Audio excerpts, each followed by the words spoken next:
जब लग गुरु मिले न सांचा, तब लग गुरु करो 10 पांचा। क्या गुरु बदल सकते हैं? क्या गुरु बदलने से पाप लगता है? आध्यात्म के इस मैदान में आखिर सही गुरु कौन है? गीता जी में वर्णित तत्वदर्शी संत कौन है? इन सभी प्रश्नों के उत्तर जानने के लिए अवश्य सुनिए जगत गुरु तत्वदर्शी संत रामपाल जी महाराज के मंगल प्रवचन। और हम ये कह देते थे किसने देखा है, आगे क्या होगा। तो सूक्ष्म वेद में बताया है कि आगे गए नबावड़े और रहते भी सबजा, और बिन साहेब की बंदगी कहीं ठोर ठिकाना ना।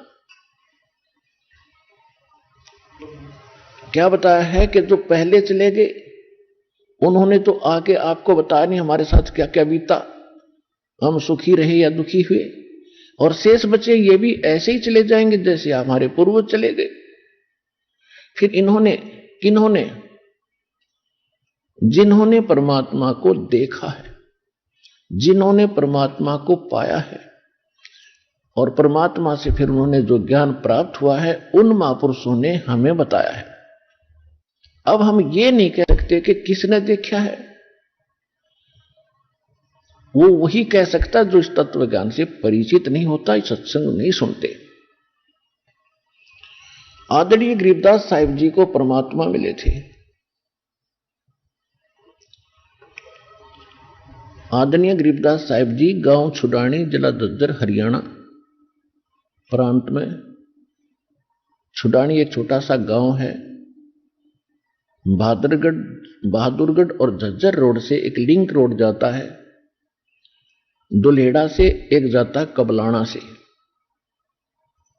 तो कबलाना से जो रोड अब पक्का बन गया है, पहले कच्चा रास्ता था।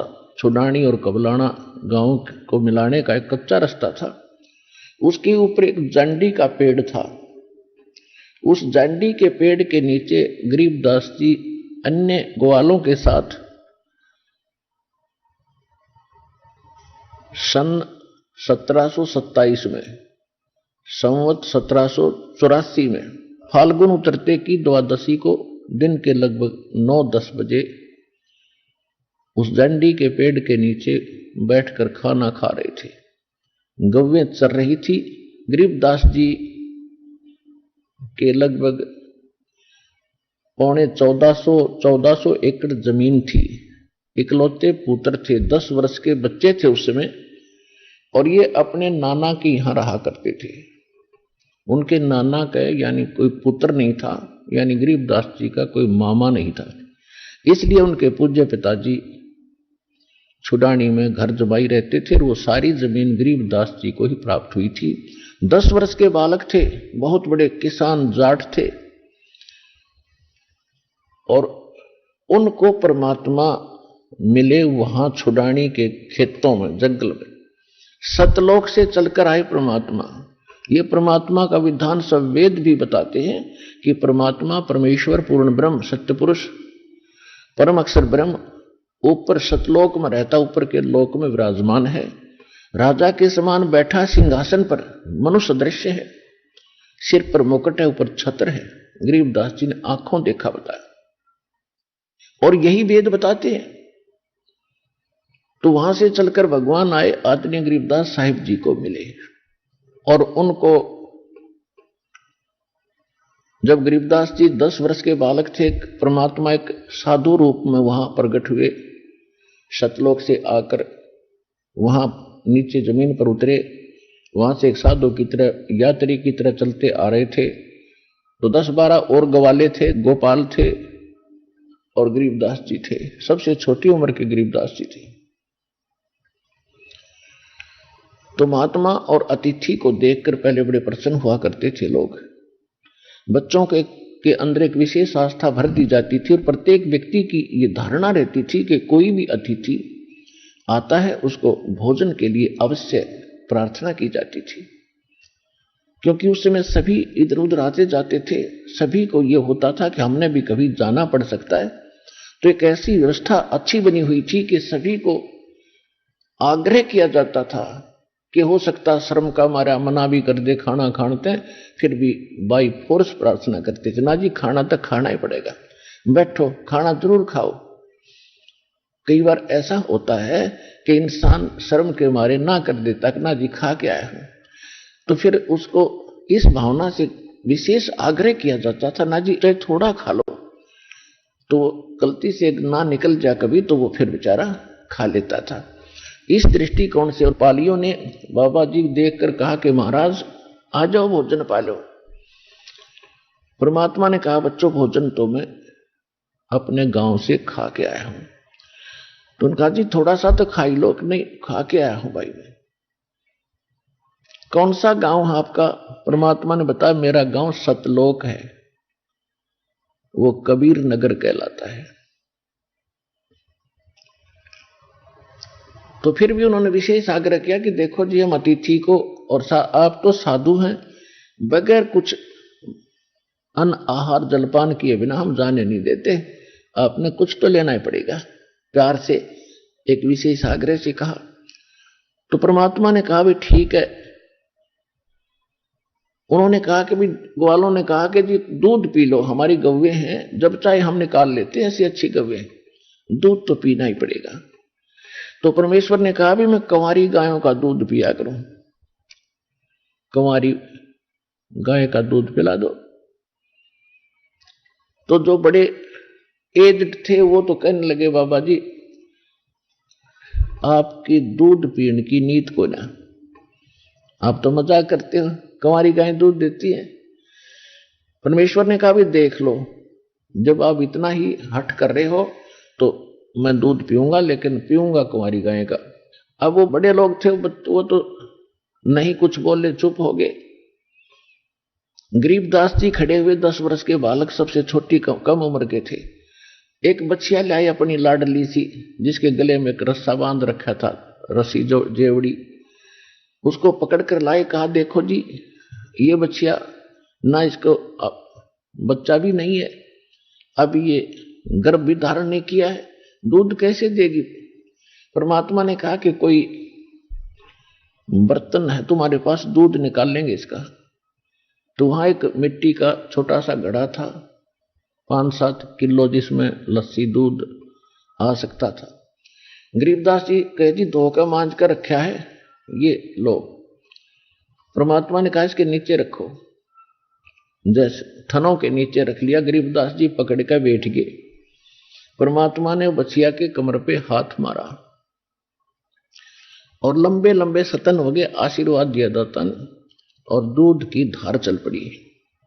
जब वो पात्र भर गया अपने आप बंद होगी, और सतन फिर भी लंबे लंबे रहे, जैसे किसी गाय के बच्चा होने के बाद लंबे लंबे सतन हो जाते, ताकि लोगों को प्रमाण रहे कि ऐसा हुआ है।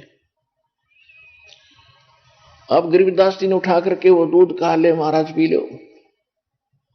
परमात्मा ने कुछ दूध जलपान किया, ऐसे मुंह लगा के, और तो बर्तन खेतों में होते नहीं थे उसमें, और फिर कहा कि ले बच्चों पी लो ये दूध, ये प्रेम प्रसाद है, ये दूध यहां का नहीं है, ये सतलोक से आया है, मेरे गांव से आया है। जो बड़ी उम्र के थे, कोई 20 वर्ष का, कोई 50 का, कोई 40 का, कोई 30 के, वो तो कहने लगे हम ना पीवे, ये तो जादू जंत्र का दूध निकाला आपने, और फिर आपकी जाति का पता नहीं, आप किस जाति के हो, और ये झूठा दूध हम पीवा को नहीं। वो तो उठकर चले गए। गरीबदास जी कहने लगे लो महाराज मुझे दे दो, आपका ये अमृत कब कब प्राप्त हो। पुण्यात्मा कहते हैं ना, पूत के पैर पालने में पिछड़ जाते हैं। तो जो पुण्यात्माएं होती है उनके बचपन से ही कुछ विलक्षण उनके गतिविधि होती है। और गरीबदास जी ने कुछ दूध पिया, बाकी रख दिया, और वो सब उठकर चले गए। देखते देखते दूर चले गए, कोई लंबा क्षेत्र था, पशुओं को भी दूर ले गए। गरीबदास जी और परमात्मा दोनों रह गए। परमेश्वर आए इसीलिए थे क्योंकि ऋग्वेद मंडल नंबर 9 सूक्त 86 मंत्र 26 और 27 में, ऋग्वेद मंडल नंबर 9 सूक्त 82 मंत्र 1, 2, 3 में, ऋग्वेद मंडल नंबर 9 सूक्त 20 मंत्र 1 में, ऋग्वेद मंडल नंबर 9 सूक्त 54 मंत्र 3 में, ऋग्वेद मंडल नंबर 9 सूक्त 1 मंत्र 9 में, ऋग्वेद मंडल नंबर 9 सूक्त 96 के 96 के मंत्र नंबर 16 से 20 में, ऋग्वेद मंडल नंबर 9 सूक्त 94 के मंत्र 1 में, ऋग्वेद मंडल नंबर 9 सूक्त 95 के मंत्र 2 में, और भी अनेक स्थानों पर ये प्रमाण है कि परमात्मा ऊपर रहते हैं, ऊपर के लोक में, उस अमर धाम में रहते हैं, सतलोक में रहते हैं, रतधाम में रहते हैं, और उनका कबीर नाम है, कबीर देव है वे, और वो वहां से सह शरीर आते हैं बिजली जैसी गति से 1 सेकंड के अंदर, और अच्छी आत्माओं को मिलते हैं, उनको ज्ञान सुनाते हैं और कवियों की तरह आचरण करते हैं, अपने मुख कमल से अपनी महिमा की कबीर वाणी को लोकोक्तियों के माध्यम से, कविताओं से, चौपाइयों के माध्यम से वो प्रचार करते हैं, और अपने मुख कमल से बोल बोल के वो अमृतवाणी सुनाते हैं, और उस समय वो परमात्मा जब यहां प्रकट होते हैं उनके बहुत सारे शिष्य भी हो जाते हैं, और वो परमात्मा एक अपने ज्ञान को, यानी उसको तत्व ज्ञान कहते हैं, उसको सच्चिदानंद घन ब्रह्म की वाणी कहते हैं, उसको सूक्ष्म वेद भी कहते हैं, जो परमात्मा अपने मुख कमल से बोलता है, और वो परमात्मा भक्ति के गूढ़ मंत्रों का, गुप्त मंत्रों को भी आविष्कृत करता है, और जिस कारण से वो एक प्रसिद्ध कवियों में से भी एक गिना जाता है, लेकिन वो होता परमात्मा है। तो इस प्रकार से गरीबदास जी को परमात्मा इस अपने विधान अनुसार के अच्छी आत्माओं को मिलते हैं। कलयुग के अंदर ये परमात्मा किन किन अच्छी आत्माओं को मिले जो दास के नॉलेज में है। आदरणीय धर्मदास साहिब जी एक बहुत बड़े धनी और वैश्य सेठ थे। आदरणीय मुल्कदास साहिब जी एक बहुत बड़े किसान थे, ये अरोड़ा जाति थे। आदरणीय नानक साहिब जी जो सिख धर्म के प्रवर्तक है। आदरणीय दादू साहिब जी ये एक तेली के घर से जन्म था इनका, मुसलमान तेली थे। आदरणीय गरीबदास साहिब जी गांव छुडानी, जिला दद्दर, हरियाणा, ये किसान थे, जाट थे। और आदरणीय गीसा दास जी साहिब जी गांव खेकड़ा, जिला बागपत, उत्तर प्रदेश के। ये चमार जाति से थे, लेकिन काम किसान का करते थे, इनके जमीन थी। और आदरणीय स्वामी रामानंद जी महाराज ये पंडित थे, विद्वान थे, और इनको भगवान मिले थे। फिर इनको सच्चाई से परिचित कराया था। उसके बाद रामानंद जी ने परमात्मा के आंखों देखा, ज्ञान और प्रचार वर्णन किया था। तो इन अच्छी आत्माओं को परमात्मा मिले थे। इसी प्रकार गरीबदास जी को मिले। आदरणीय गरीबदास साहिब जी से परमात्मा ने इस संसार की व्यवस्था बताई। उन्होंने क्या बताया कि कोट जन्म तो भरमत होगे, कुछ ना हाथ लगा रे, और कुकर सुकर खर बोरे, कौआ हंस बगारे। कोटि जन्म तू राजा की, ना मिटी न मन की आशा, और भिक्षुक होकर दर दर घूमिया, ये मिला ना निर्गुण रासा। इंद्र कुबेर ईश की पदवी, ब्रह्मा वरुण धर्मराया, और विष्णुनाथ के पुर को जाके तो फिर भी जन्म मरण में आया। असक जन्म तन मरत्या होगे, जीवित क्यों ना मरे रे, और 12 दर मद मैल मठ बोरे, फिर बोर ना दे धरे रे। दोजक बिष्ट सभी ते देखे, राजपाट के रसिया, और 3 लोक से तृप्त नाही, ये मन भोगी खसिया। सतगुरु मिले तो इच्छा मेटे, पद्मल पदे समाना, और चल हंसा उस लोक पठाऊं, जो आदि अमर स्थाना। 4 मुक्ति जहां चंपी करती, माया होरी दासी, और दास गरीब अभय पद पर से, वो मिले राम अविनाशी। काफी देर प्रवचन किए मालिक ने। गरीबदास जी बहुत प्रेरित हुए। क्या परमात्मा ऐसा भी स्थान है जहां पर फिर जन्म मृत्यु नहीं होती? परमात्मा ने कहा कि तुम पहले वहीं रहा करते थे, यहां गलती से आगे, और वो स्थान बहुत उत्तम है, वह मृत्यु कभी नहीं होती, वहां वृद्ध अवस्था नहीं है। और यहां तो आपके दादे गए, परदादे चले गए, और आप भी बेटा ऐसे ही मर जाओगे। ये लोग ठीक नहीं है। अब बच्चे को अच्छाई और बुराई जल्दी कैच करती है, जल्दी कैच करता है बच्चा। विशेष प्रेरित हो गया और कहा, आत्मा से कहा, भगवान एक बार मुझे वो लोग आपका गांव, उन्होंने बालक था, उसने सोचा कि तो यहीं पृथ्वी पर होगा, आपका वो गांव दिखा दो। तब परमात्मा बोले, चल मैं अपना गांव दिखाता हूं। प्रथम मंत्र दिया कि नाम जाप करे। जो दास आपको 7 देता है, पहले 5 देते थे। तो लेकर गए ऊपर, ब्रह्मा विष्णु महेश के लोग दिखाए, उनके दरबार में गए। जहां भी परमात्मा जाते थे, सभी वो वहां के मुखिया करबद्ध होकर अपनी सीट छोड़ देते थे। पुण्यात्माओं, ये अध्यात्म मार्ग है। अध्यात्म मार्ग का अध्यात्म व्यक्ति के ऊपर असर होता है, और उनके बस की बात नहीं होती। जिसमें शक्ति ज्यादा होती है भक्ति की, उसके सामने अपने आप वो खड़े हो जाते हैं, वो रुक बैठ नहीं सकते।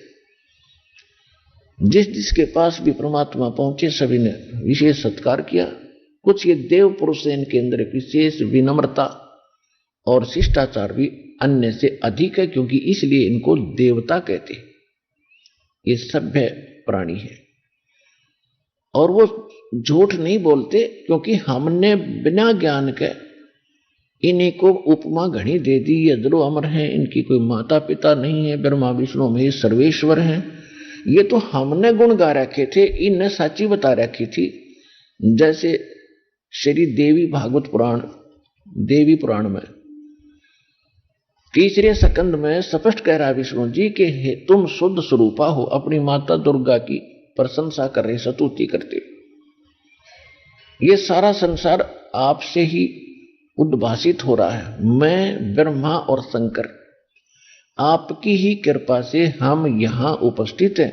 हमारा तो जन्म और मृत्यु, आविर्भाव माने जन्म, तिरोभाव माने मृत्यु हुआ करता है। हम नित्य नहीं है, हम अविनाशी नहीं है। तुम ही नित्य हो, प्रकृति देवी हो, सनातनी देवी हो। शंकर भगवान खुद कहते हैं कि हे माता, यदि ब्रह्मा जी आपसे उत्पन्न हुए तो क्या मैं आपका पुत्र नहीं हुआ?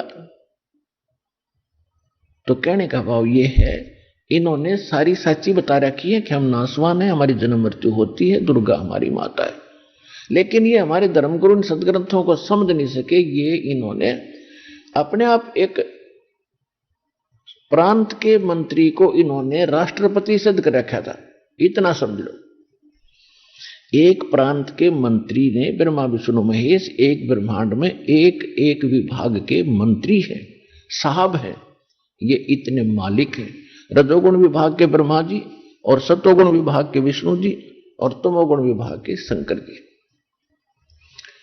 और हम इनको प्रधानमंत्री राष्ट्रपति तो नीचे कह ही नहीं रहे थे। इनके जो पिता हैं, ये काल है, ज्योत स्वरूपी निरंजन है।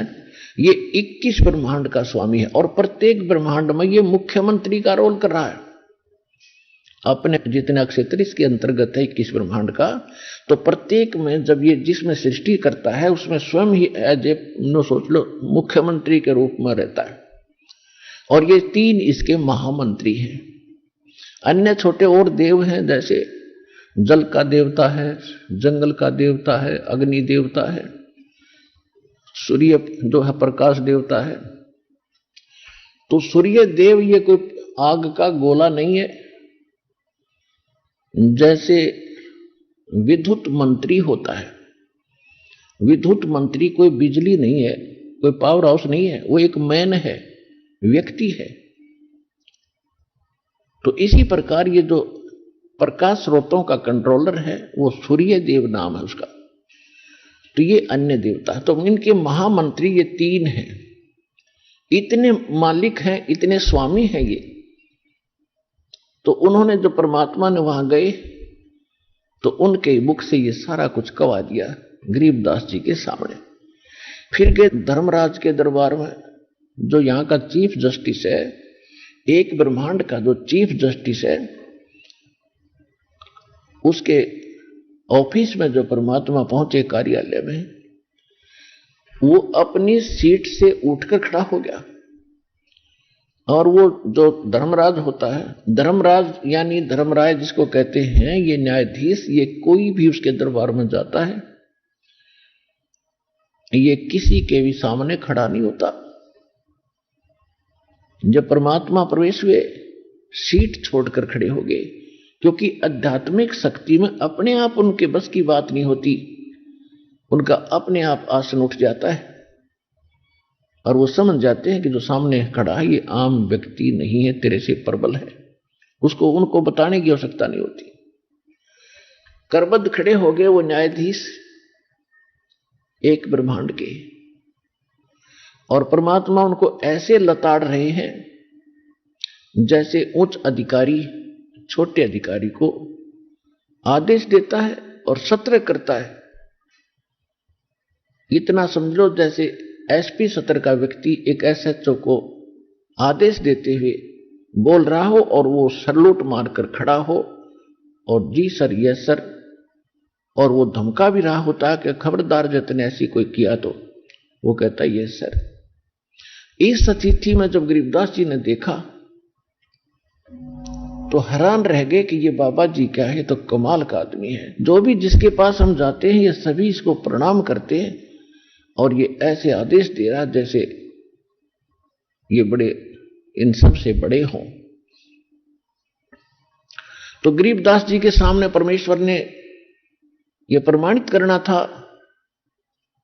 कि ये परम शक्ति हैं जो धरती पर आए थे। तो परमेश्वर धर्मराज को, न्यायाधीश को कह रहा है कि गरीबदास जी ने फिर आंखों देखा हाल बताया है। धर्मराय दरबार में देई कबीर तलाक, मेरे भूले चूके हंस को तू पकड़िए मत कजाक। कजाक के हरामखोर, ये समझो इस तरह के शब्द है कजाक कि खबरदार जो तेने मेरे किसी हंस को जो नाम ले रखा हो कबीर जी का, और उसको भूल चूक कभी तेरे दरबार में आ जाए तो उसको पकड़ मत लेना, उसका अकाउंट भी मत करना, तू लेखा भी मत लेना। धर्मराय दरबार में देई कबीर तलाक, मेरे भूले चुके हंस को तो पकड़िए मत कजाक। बोले पुरुष कबीर से धर्मराज कर जोरे, तेरे हंस को पकड़ू नहीं मैंने 2 ही लाख करोड़े। कि हे परमात्मा, मैं आपके हंस को, आपके भगत को नहीं पकड़ूंगा। फिर अपनी मजबूरी बताते हैं, विवशता बताते हैं कि मैं विवश हूं, कुछ ऐसे सर्कमस्टांस, कुछ ऐसे पॉइंट हैं दाता, उनका समाधान कीजिए।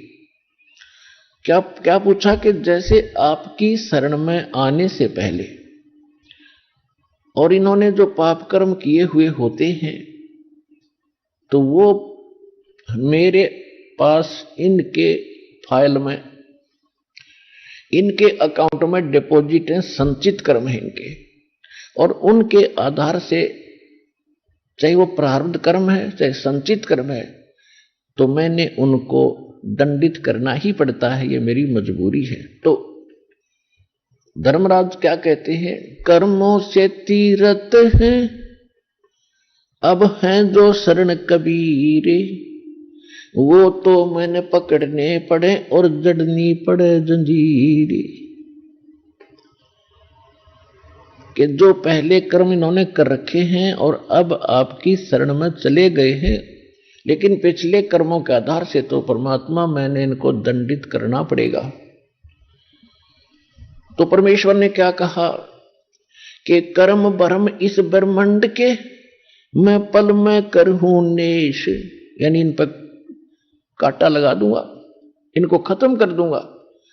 और जिन हमरी दो ही दी सो करो हमारे पेशे, कि जिसने ये कह दिया कि मैं परमात्मा का शिष्य हूं, कबीर साहब का बच्चा हूं, उनका उपदेशी हूं, मेरे परम संत से जिसने दीक्षा ले रखी है, और गलती से तेरे कोई सपसल्लार ये तेरी ये दूध पकड़ लाए और वो ये कह दे कि मैं उनका बच्चा हूं, तो उसका अकाउंट भी मत लेना और हमारे पास भेज देना। कहां भेज देना? इस आगे एक तिरकुटी स्थान है, तिरकुटी। उस तिरकुटी के ऊपर एक ऐसा कॉमन प्लेस है जिसमें जैसे प्रत्येक देश में एक राजदूत भवन होता है, ऐसे परमात्मा का भी एक वहां त्रिकुटी के ऊपर एक ऐसा स्थान है जहां परमात्मा अन्य रूप में रहते हैं और वहां उनका कार्यालय है। जब आप यहां से जाओगे, ये जो दूसरे संत पंथों वाले हैं, राधा विशेषकर राधा स्वामी और धन धन सतगुरु वाले, क्या कहते हैं कि हमने नीचे के कमलों की कोई जरूरत नहीं, इनसे हमने कोई लेना देना नहीं, नीचे वाले जो कमलों के मंत्र हम आपको देते, ये कहते नहीं, हम तो सीधा त्रिकुटी में पहुंचते हैं। अब ये हैं बालकों वाली बातें, अनजान व्यक्ति ऐसी भाषा बोल सकता है, विद्वान और भक्त संत नहीं बोल सकते।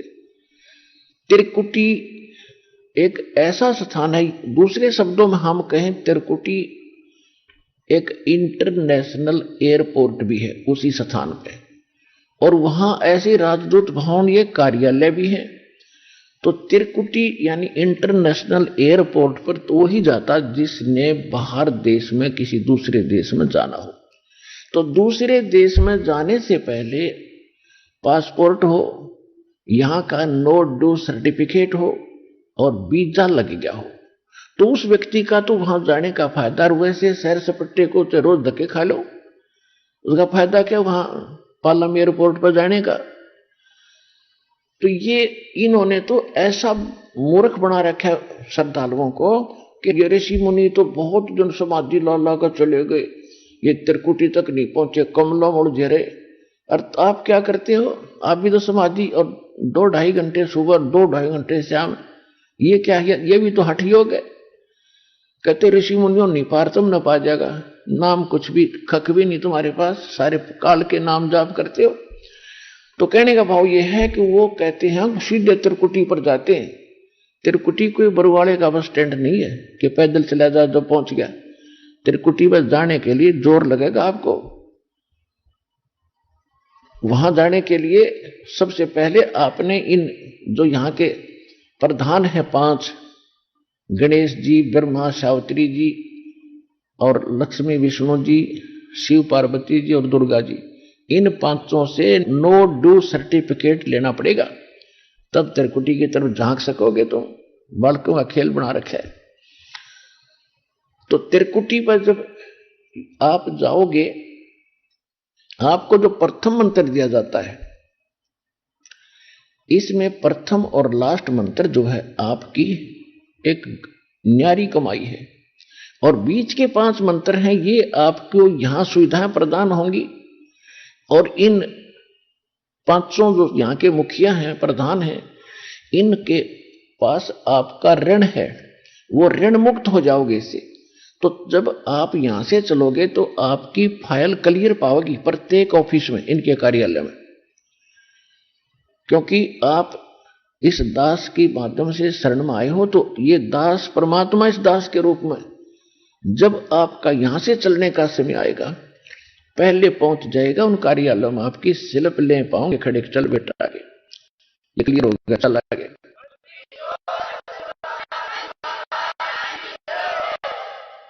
और गुरु की क्या आवश्यकता होती है? गुरु तो यहां से लेकर आखिर तक तुम्हारे साथ रहेगा। जब तुम जा पाओगे ना तो कोई भी आपको बहका लेगा, मूर्ख बना लेगा और कहीं पर भी आपको विचलित कर लेगा। ये जितने यहाँ के देवता है ना, ये सारे कमीशन एजेंट हैं, ये समझ लो। ये ब्रह्मा, विष्णु, महेश, गणेश, दुर्गा, ये और ये काल, ये कमीशन एजेंट हैं। ये क्या करते हैं, जैसे कोई भक्त विचलित हो गया और 5-4 वर्ष इसने भक्ति कर ली या सत साधना, तो ये धनी तो हो गया, भक्ति का धन इसके पास है, बैटरी चार्ज होगी, आग का डिस्चार्ज, इन चार्जर खत्म कर दिया, कनेक्शन कट गया, तो वो धन इसके पास है। जब ये यहां से चलेगा तो इसको पहले ही कमल पर प्रलोभन दिया जाएगा और इसको कहा जाएगा कि देख आपकी इतनी कमाई होगी और देखो यहां हमारे लोक में इतने ठाठ हैं, ये ऐसे हैं वैसे हैं, अप्सराएं नाच रही हैं, वो सारा ड्रामा दिखा देते हैं। तो बगैर इस सतगुरु के सहारे बिना यो जीव आगे बढ़ नहीं सकता। हम तो इतने हैं निकम्मे, तो वहीं फिर भ्रमित हो जाओगे। आपको अच्छा चल भाई चलो यही घूम लेते हैं। और जितना उस प्रथम मंत्र का यानी प्रथम कमल की गणेश जी की जो भक्ति उसने कर रखी है प्रथम मंत्र में, वो वहां डिपॉजिट करवा देंगे, ऑटोमेटिक हो जाती है, ले तू कर सैर सपट्टे। और जब वो पूंजी खत्म हो लेगी, जब उसको कहेंगे चल भाई, इन्होंने होटल खोल रखे और उसका चार्ज अलग लेते हैं और कॉस्टली आइटम वो खर्चा अलग से लेते हैं, और जब उसकी पूंजी खत्म हो जाती है धक्के मार के फेंक देते हैं बाहर, ये चल यहां से। फिर ये जाएगा विष्णु जी के लोक में, इसको फिर वहां से, क्योंकि जब तक कोई गाइड ठीक नहीं करेगा, हम जीव हैं तुरंत विचलित हो जाते। तो फिर क्या कहते हैं परमात्मा, ऐसे व्यक्ति के लिए भी कह रहे हैं, शिव मंडल ब्रह्मापुरी चाहे विष्णु लोक में हो, हमरे गुण भूले नहीं तो आने छुटाऊं तो। कितने दयालु हैं कि यदि आपने मेरा ज्ञान ढंग से सुन रखा है, क्या सुन रखा है कि इस लोक में ना स्वर्ग ठीक है ना महास्वर्ग ठीक है, क्योंकि ये आपकी भक्ति कमाई नाशक स्थान है और फिर आपको 84 लाख योनियों में फिर से आना पड़ता है, ये ज्ञान दिया जाता है। तो यहां आपकी आस्था जो सही ज्ञान सुनते रहेंगे, आखिरी दम तक इस भक्ति करते रहेंगे, तो उनके हृदय में ये बात दृढ़ हो जाएगी कि ये लोक ठीक नहीं है, हम यहां बिल्कुल नहीं रहेंगे। चाहे राष्ट्रपति बना दे हमने और चाहे स्वर्ग का देवता भी बना दे, हमने ठोकर मारनी है इसको, हमने नहीं चाहिए तो हमारा फिर नाश कर देंगे। तो ये दृढ़ता आपके अंदर आ जाएगी और फिर गलती होगी उस व्यक्ति पर तो फिर आप वहां चले गए और वहां जाके भी जाते ही याद आ गई आपके, फंस तो गए आप, क्योंकि आपकी डोर कट गई गुरु से, परमात्मा से, गुरु से कट गई तो भगवान से कट गई। तो वहां भी यदि याद करोगे मुझे, परमात्मा कहते हैं, क्या कहते हैं, शिव मंडल ब्रह्मापुरी चाहे विष्णु लोक में हो, हमरे गुण भूले नहीं तो आन छुटाऊं तो। अगर वहां फंस गया और फिर भी तूने याद कर लिया, हे परमात्मा मैं तो गलत जगह आ गया, मेरी रक्षा करो, वहां प्रकट हो जाएंगे परमात्मा इस दास के रूप में और कहेंगे छोड़ो इसको, छोड़ो इसको, ये नहीं रहना चाहता, तुम क्यों धक्का करे इसके साथ, चल भाई जो तुम्हारा आज तक का जो लेना देना अकाउंट करो, खाली करो इसको। तो उसको फिर क्या करेगा, पुनर्जन्म दिया जाएगा। देख कितना काम बढ़ा लिया उसने। और पुनर्जन्म फिर उनके संस्कार से होगा, मनमाने पता नहीं कहां पटक दे, नाइजीरिया के अंदर या अफ्रीका में, उड़ा कच्चा मांस खाओगा, कर्म फोड़ेगा और फिर भगवान जाओगा दुख सुख पाएगा, क्योंकि उसकी आत्मा है। वहां से निकालना फिर और दुबर हो जाएगा। तो कहने का भाव यह है कि इस भक्ति मार्ग में जो भी फाउल पॉइंट है, जहां हम मार खाते रहे हैं, ये भी साथ साथ आपको एक समझाए जाते हैं, सतर्क किया जाता है कि यह गलती हो भी जा, पहले तो होने नहीं देना इसको, और होगी तो फिर ये बात तो बिगड़ेगी लेकिन पूंजी सुरक्षित रह जाएगी। कहने का भाव यह है कि नाम कट जाने के बाद आपके पास धन तो है, और उस धन न फिर लिए फिर जाइए, कोई ना कोई लुटेगा आपको, क्योंकि आप वहां पहुंच नहीं सके। तो धर्मराज के दरबार में जो परमात्मा ने कहा कि कर्म भरम ब्रह्मंड के मैं पल में करहूं नेस, और जिन हमारी दुहाई दी सो करे हमारे पेश। तो जब आप इन कमलों से निकलकर आगे पहुंचोगे, तो जब तरकुटी पर आप पहुंचोगे तो वहां परमात्मा आपको मिलेंगे इस दास के रूप में, और काल मिलेगा उनके गुरु के रूप में जो काल की साधना कर रहे हैं, जैसे ये राधा स्वामी धन धन सतगुरु निरंकारी, यानी इस सतलोक आश्रम बरवाला जिला हिसार हरियाणा ने छोड़कर, इस रामपाल दास को छोड़कर अन्य जितने भी गुण हैं वर्तमान के पृथ्वी पर, इनके पास वो भक्ति नहीं है जो परमात्मा वाली है और काल से न्यारी हो। तो वो सभी जो साधना कर रहे हैं, चाहे वो किसी की भी मान कर रहे, वो सब काल उपासना है, और वो सभी काल के ही मुख में रहेंगे। और जो वर्तमान में जैसे भी उनके नकली सकली गुरु हैं, उन गुरुओं के रूप में काल आगे मिलेगा उनको। अब वो कहते हैं ना, हमें हमारा गुरु जी दिखाई देते, कोई आपत्ति आती गुरु जी दिखाई देते, वो तो काल है, वो तो दिखाएगा। तो वो अपना ने घेर रहा है और परमात्मा अपनों के साथ रहेंगे। तो जब आप त्रिकुटी में पहुंचोगे, वहां परमात्मा आपको खड़े दिखाई देंगे इस दास के रूप में। अब जैसे यहां आपको बुलाकर ये ज्ञान सुना के आपसे एक रिहर्सल कराई जाती है कि जैसे आप यहां गुरुजी के प्रति व्यवहार भाव रखते हो, तो यही आपका, जैसे यहां से चलोगे जब सौपन सा होगा आपको नहीं लगेगी हमारी मृत्यु होगी या हमें कोई परेशानी हुई है, नहीं, आप तो आसानी से जाओगे। जैसे कहीं सत्संग में जा रहे हैं और यहां लोग समझे ये मर गया, शरीर छोड़ा है, तो एक जैसे सर्फ कांचली छोड़ जाता ऊपर से, वह कैंचुली छोड़ दी आपने। ओरिजिनल बॉडी आपकी और न्यारी है, इसके अंदर सूक्ष्म शरीर, और उसके अंदर भक्ति प्रभाव से as it is ditto copy हो जाती है इसकी, एज इट इज। यही वस्त्र आप पर बने रहेंगे जो आप डेली पहना करते थे, और एज इट इज वो कॉपी हो जाएगी। ये जैसे सर्प की कांचली सर्प जैसी ही होती है। तो वहां जाकर के आप क्या देखेंगे, जैसा भी आपका यहां भाव है, गुरुजी आगे और दर्शनार्थ खड़े हो जाते हो, देखते हो कहीं ना कहीं झांक चुक के कहां से दर्शन हो जाए, तो वहां भी आपका यही भाव रहेगा, गुरुजी आगे प्रणाम करोगे, और फिर गुरुजी जहां जाएंगे साथ साथ जाओगे, तो वहां परमात्मा आपको मिलेंगे। वहां से फिर आपको लेकर के धर्मराज के दरबार में जाएंगे, और धर्मराज के दरबार में फिर अकाउंट करवाओगे आपका, जैसे एडवोकेट बनकर जाते हैं और जज से कहते हैं जी आप इसका हिसाब कीजिए।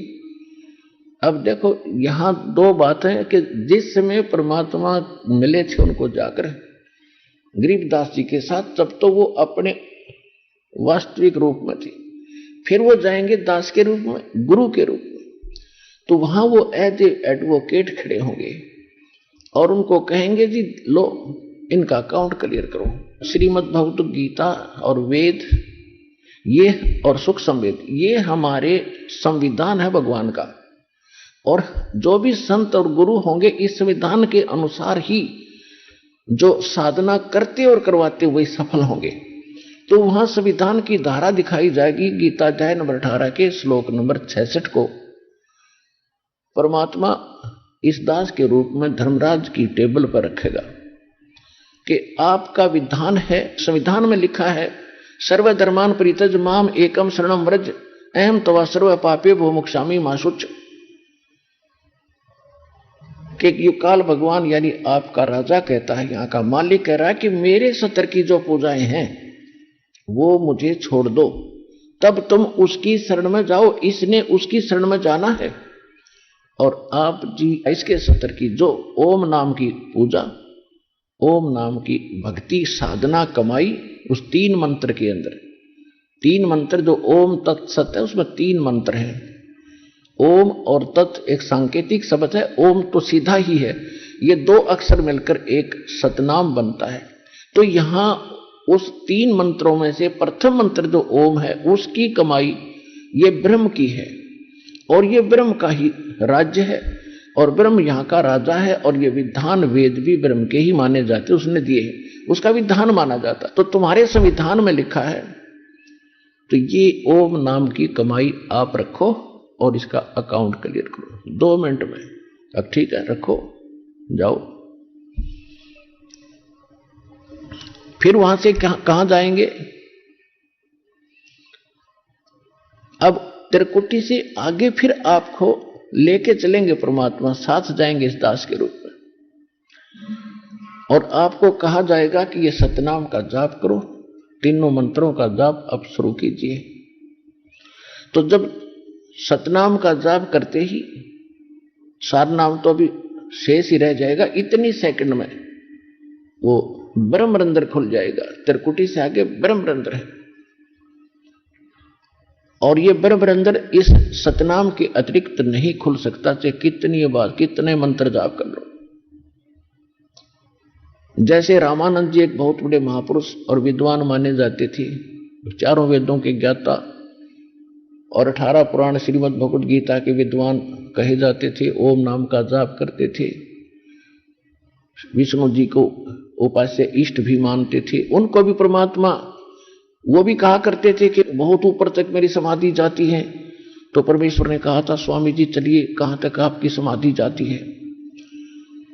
कहते हैं योग युक्त प्राणायाम कर और जीता सकल शरीर, और त्रिवेणी के घाट में वह अटक रहे बलबीर।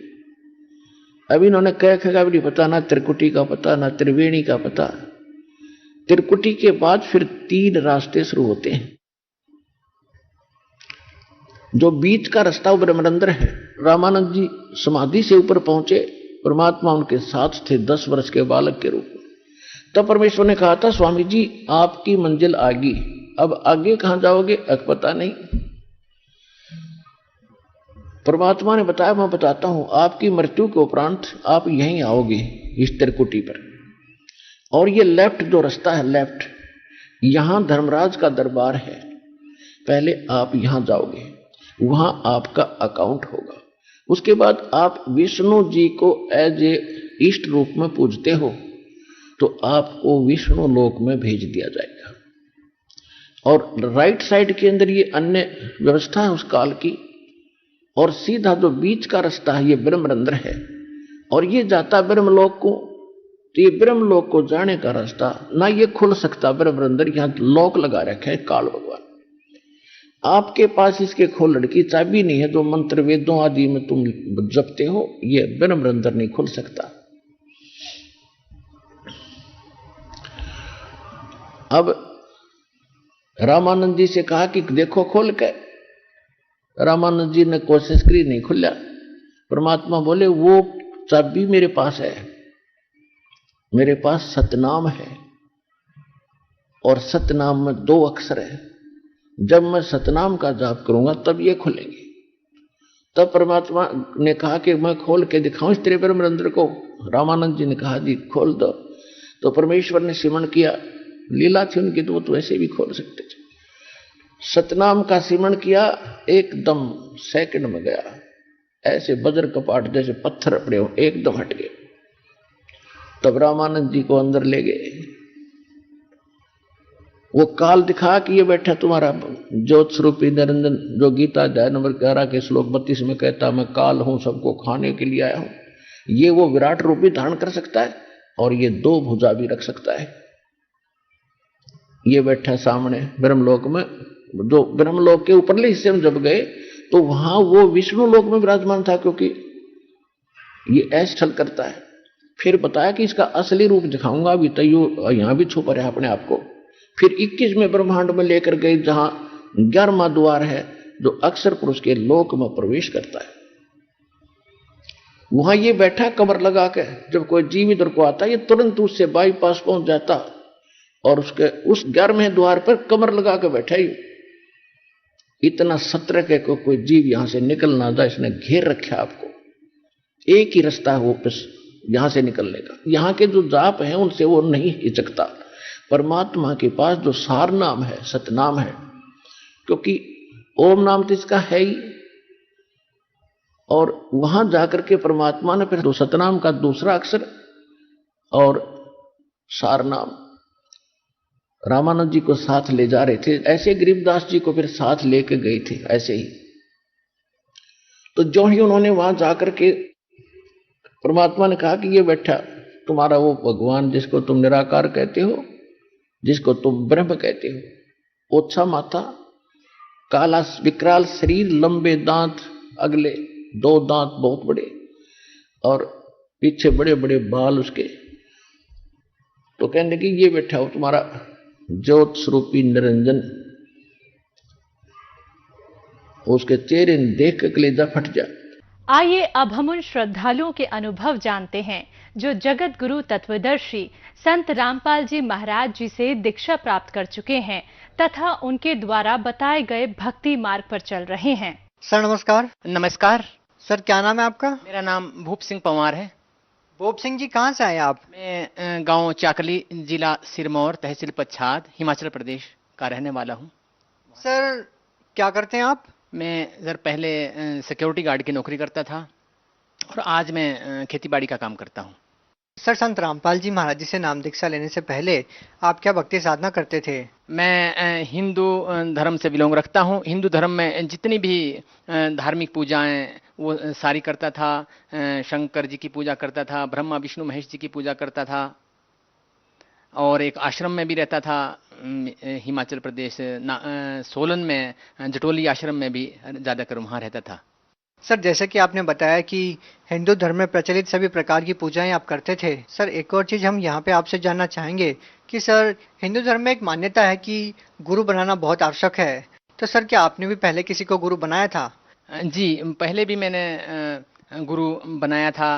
पुस्तकों में लिखा गया था कि गुरु के बिना कल्याण नहीं है, तो मुझे भी गुरु बनाना बहुत आवश्यक था। मैं गुरु की खोज के लिए जो 10-15 वर्ष से बाद चलता रहा, फिर एक आश्रम में भी गया, फिर वहाँ पर भी ज्ञान सुनने की बड़ी इच्छा रखता था, परमात्मा पाने की इच्छा रखता था, परंतु वहाँ पर भी मुझे कुछ प्राप्त नहीं हुआ। वहाँ तो एक हिसाब से जो कहाँ की बात कर रहे हैं सर आप? सोलन जटोली आश्रम में, तो वहाँ से भी खास लाभ नहीं हुए और उस वक्त भक्ति करते करते जो मेरी लड़की की मृत्यु हो चुकी थी, मैं बहुत विचलित हो गया।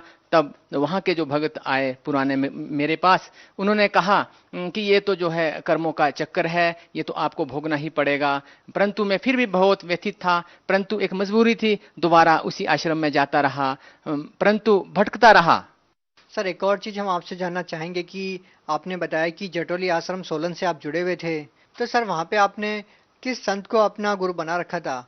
वहाँ संत तो कोई नहीं था, पहले गुरुजी होते थे। वहाँ एक गद्दी थी, गद्दी पर नमस्कार करते थे, मत्था टेकते थे, गुफा होती थी, वहाँ का जल पानी लाते थे, कहते थे कि भी वहाँ से बड़ा लाभ होता है। परंतु मैं बहुत जल लाया वहाँ से, उसका सेवन भी किया, खेती बाड़ी में भी डाला, परंतु खास वहाँ से कोई लाभ नहीं हुआ। सर बड़ी हैरान करने वाली बात है कि आपको पहले से मालूम था कि गुरु बनाना बहुत आवश्यक है, लेकिन उसके बाद भी आप जटोली आश्रम से जुड़े और वहाँ पर आपने किसी को गुरु नहीं बनाया। तो सर हम आपसे जानना चाहते हैं कि क्या आपने और किसी संत से भी नाम दीक्षा ली थी? मैंने दूसरे गुरु नाथ संप्रदाय से राजेश नाथ जी अम्बाला कैंट वाले, उनसे नाम लिया। वो हमारे यहाँ आया करते थे, उनसे भी नाम लिया। उन्होंने भी मुझे दीक्षा दी। 4-5 वर्ष मैंने उनकी बताई हुई साधना भी की। तो सर हम आपसे जानना चाहते हैं कि आपने बताया कि आपने पहले देव देवताओं की भक्ति की, हिंदू धर्म में प्रचलित सभी प्रकार की पूजाएं की और आप जटोली आश्रम सोलन से भी जुड़े रहे और कई संतों से आपने नाम दीक्षा ली और उनके द्वारा दी गई भक्ति आपने की। तो सर हम आपसे जानना चाहते हैं कि इतनी सारी भक्ति को करने के बाद भी आपको कोई विशेष लाभ नहीं मिले, तो सर आप फिर संत रामपाल जी महाराज जी की शरण में क्यों गए? मैं लखनऊ वाली माता जी से भी जुड़ा। मैं बहुत परेशान था, घर से बहुत दुखी था। घर में कोई बीमार रहते थे, कोई कुछ रहते थे, परंतु फिर भी मैं इनकी भक्ति करता था, माता जी की भक्ति करता था। फिर मैं एक बार उनके आश्रम लखनऊ गया। जब मैं उनसे जुड़ा तो उन्होंने मुझसे जुड़ने के लिए, जो आशीर्वाद के लिए 500 रुपये की फीस ली। फिर मैंने फीस भी दी। फिर मैं वहाँ चलता रहा। फिर लखनऊ भी गया। जब मैं वहाँ परमात्मा को पाने की बड़ी इच्छा रखता था, जब मैं वहाँ गया तो वहाँ मेरे पास कोई पैसा नहीं था। कोई भगत मुझे ले गया था अपने साथ कि चलो माता जी के दरबार में चलते हैं। चले गए हम माता जी के दरबार में। जब हम वहाँ गए भगत जी, सर जी, तो वहाँ पर उन्होंने हमें दर्शन के लिए जो 400 रुपये की रसीद काटने लगे। हमने कहा हमारे पास तो किराया भी बड़ी मुश्किल से है। वहाँ ठहरने का भी पैसा लिया उन लोगों ने खाने का भी पैसा लिया। और हम दर्शन के लिए बड़े लालायित थे। उन्होंने दर्शन नहीं करवाए। हम रात को ठंड में ठिठुरते रहे, भाई दर्शन हो गए तो 10-12 बजे तक हम रात को दर्शन नहीं हुए। फिर हम वहाँ सो गए, वहाँ से आ गए। फिर मन में ऐसी आवाज़ निकली परमात्मा के लिए, हे परमात्मा, अगर आप कहीं है तो हमें मार्गदर्शन दीजिए। गुरु के बिना हमारा कल्याण नहीं है। यहाँ पर तो जो पैसे वाले ही गुरु के दर्शन कर पाते हैं, आशीर्वाद पाते हैं। फिर भगत जी वहाँ से हम घूमते घूमते वृंदावन, गोकुल, मथुरा भटकता रहा। फिर आखिर में घर आ गया। घर में बहुत उदास रहने लगा। कम से कम 15 दिन जो है परमात्मा की पुकार करता रहा, हे परमात्मा, अगर आप हैं, सच्चे हैं, अगर आप गरीबों के भी हैं, अमीरों के भी हैं, तो हम तो गरीब हैं। दो समय की रोटी की भी बड़ी मुश्किल हो रही है, हम कहाँ जाएं। परंतु मालिक की दया हुई। एक जगह अपना घर की स्थिति खराब थी, घर में अपना टीवी भी नहीं था। मैं भगत जी एक गांव में गया और गांव में। सर, एक और चीज हम आपसे जानना चाहेंगे कि आप परमात्मा की चाह में जगह जगह भटकते रहे। आप जटोली आश्रम सोलन से भी काफी सालों से जुड़े रहे। आप लखनऊ भी गए और भी बहुत सारी जगह आप परमात्मा की चाह में भटकते रहे। सभी जगह आप परमात्मा की तलाश में घूमते रहे। तो सर, हम आपसे जानना चाहते हैं कि वो आपका जो परमात्मा पाने का सफर था वो कैसे पूरा हुआ। हमारा सफर, जब मैं टीवी देख रहा था तो संत रामपाल जी महाराज ज्ञान दे रहे थे कि ब्रह्मा विष्णु महेश की जन्म मृत्यु है। मेरा माथा ठनका। मैंने कहा ये संत जी क्या कह रहे हैं।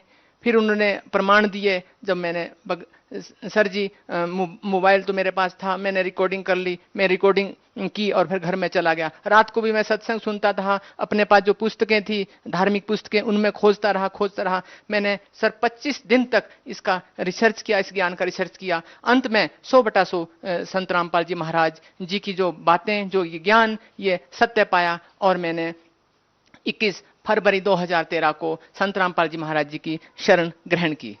सर, जैसे कि आपने बताया कि जब आप लखनऊ गए और भी कई संतों से जब आपने नाम दीक्षा ली तो आपसे फीस की डिमांड की गई। तो सर, हम आपसे जानना चाहते हैं कि जब आप संत रामपाल जी महाराज जी की शरण में गए तो सर, संत रामपाल जी महाराज जी से नाम दीक्षा लेने के लिए आपको कितनी फीस देनी पड़ी। संत रामपाल जी महाराज जी के आश्रम में जब मैं गया तो वहाँ बहुत अच्छी सुविधा थी। वहाँ किसी किस्म का पैसा नहीं था। सोने का, रहने का, खाने का, पीने की पूरी व्यवस्था निःशुल्क थी। नामदान की भी निःशुल्क थी। संत रामपाल जी महाराज जी की दया से रेलवे स्टेशन से भी बसें लगी हुई थी। हम उस बस में आश्रम गए। वहाँ पर बहुत अच्छी व्यवस्था थी। नामदान लिया और अपने घर आ गए। सर, जैसा कि आपने बताया कि आपको परमात्मा पाने की बहुत चाह थी, तो सर हम आपसे जानना चाहते हैं कि संत रामपाल जी महाराज जी से नाम दीक्षा लेने के बाद, उनके द्वारा दी गई भक्ति को करने के बाद आपको परमात्मा पाने की जो चाह थी, क्या वो पूरी हुई। जी, हमारी जो वो तलाश थी वो पूरी हुई। जो हमारे अंदर जो परमात्मा को पाने की प्यास थी वो सारी प्यास बुझी। और जो मन के अंदर वो हर वक्त ये रहता था हमारे मन के अंदर कि परमात्मा कोई शक्ति है, ब्रह्मा विष्णु महेश से ऊपर भी कोई शक्ति है। हम संत महात्माओं से भी पूछा करते थे कि ब्रह्मा विष्णु महेश भी बैठे बैठे रहते हैं, किसका तप करते हैं। वो बताते थे कि एक दूसरे का तप करते हैं। परंतु जो ये बात हमारे कभी हजम नहीं हुई। परंतु संत रामपाल जी महाराज जी की शरण में जाने के उपरांत हमें बिल्कुल प्रमाणों से ही जो ज्ञान मिला वो बहुत जो हमारे लिए बड़ा लाभप्रद रहा और हमारे मन को बड़ी शांति मिली। सर, जो भी श्रद्धालु संत रामपाल जी महाराज जी से नाम दीक्षा लेता है उनको कोई ना कोई लाभ जरूर होते हैं। तो सर, आपको संत रामपाल जी महाराज जी से नाम दीक्षा लेने के बाद क्या लाभ मिले। पहला लाभ तो संत रामपाल जी महाराज जी की शरण में जाने से हमें पूर्ण परमात्मा का पता चला, मनुष्य जन्म का पता चला। और दूसरा लाभ, हम पहले से ही नशा करते थे, बीड़ी सिगरेट हुक्का तंबाकू लेते थे। हर जगह मैं प्रार्थना करता था, जहां गुरुओं के पास जाता था, भाई नशा छूटे नशा छूटे, परंतु हमसे नशा नहीं छूट रहा था। जब संत रामपाल जी महाराज जी की शरण में गया तो हमें पता भी नहीं चला हम बीड़ी सिगरेट हुक्का तंबाकू पीते हैं। 5-7 वर्षों से पी रहा था मैं। मैं खेत बना रहा था। खेत बनाते हुए जो एक लोहे की रोड होती है उससे खेत में पत्थर निकाल रहा था। साथ ही जो है नीचे उतराई वाली जगह थी, एक खाली जैसे थी। मैं उस खाली में उस पत्थर को निकालते हुए पत्थर भी ऊपर निकला और मैं नीचे भी गिरा। गिरते हुए मैंने परमात्मा संत रामपाल जी महाराज जी का नाम लिया। बंदी छोड़ सतगुरु रामपाल जी महाराज जी की जय।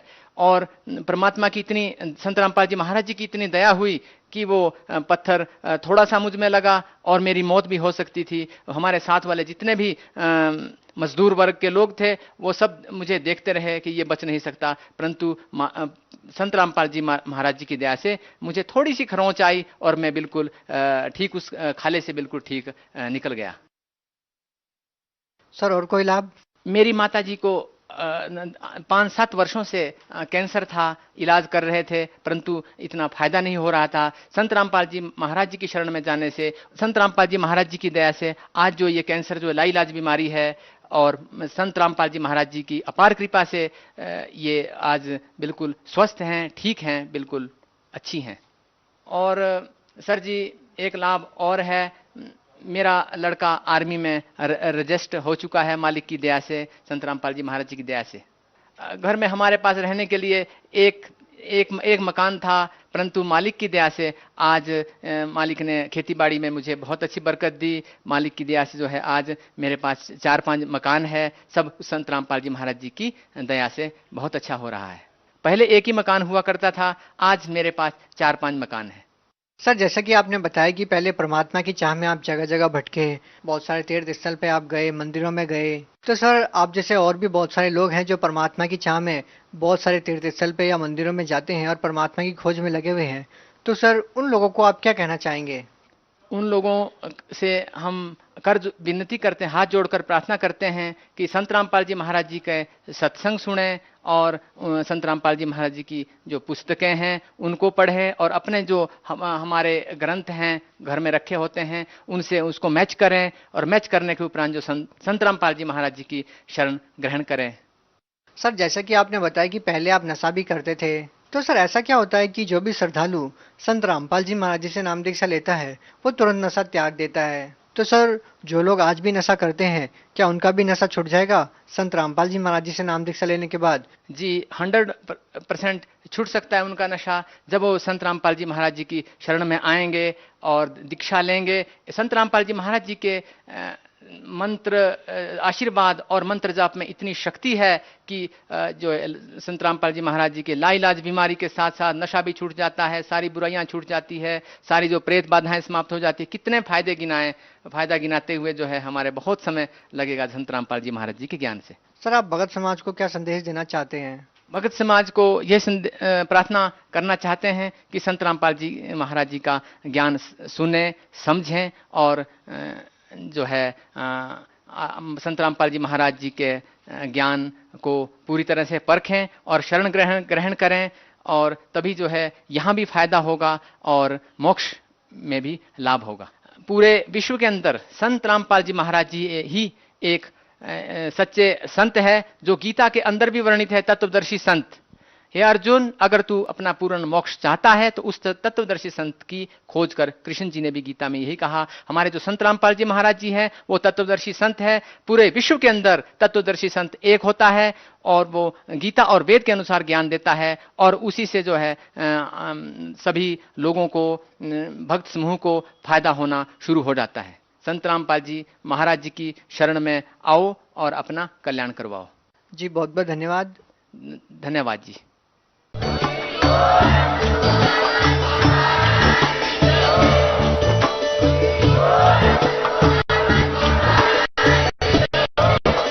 आप सुन रहे थे जगत गुरु तत्वदर्शी संत रामपाल जी महाराज जी के मंगल प्रवचन। अधिक जानकारी के लिए विजिट कीजिए हमारी वेबसाइट www.jagatgururampalji.org।